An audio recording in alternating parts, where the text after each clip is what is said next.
أعوذ بالله من الشيطان الرجيم بسم الله الرحمن الرحیم۔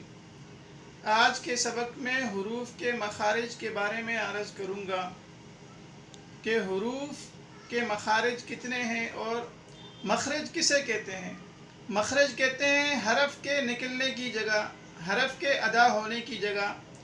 تو جو حرف جس جگہ سے ادا ہوتا ہے اس جگہ کو اس کا مخرج کہتے ہیں۔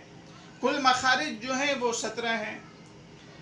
تو 5 مواقع ہیں، ان 5 مواقع میں 17 مخارج ہیں۔ سب سے پہلا موقع ہے منہ کا خلا، اس میں 1 مخرج ہے اور 3 حرف ادا ہوتے ہیں۔ دوسرا موقع جو ہے وہ حلق ہے، حلق میں 3 مخارج ہیں اور اس سے 6 حروف ادا ہوتے ہیں۔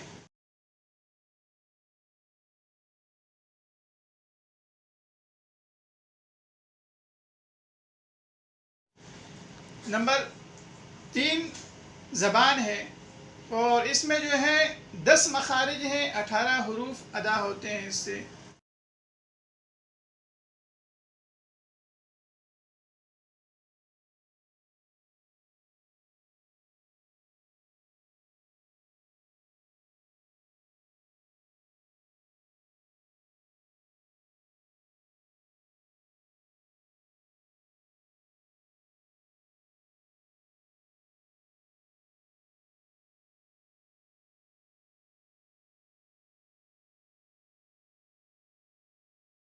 نمبر 4 جو ہے ہونٹ، اس میں 2 مخارج ہیں اور 4 حروف ادا ہوتے ہیں۔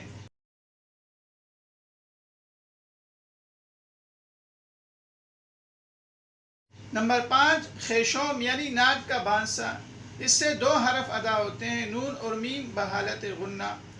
اور ان 5 مواقعوں سے جو ہے 17 مخارج ہیں، ان 5 موقعوں میں۔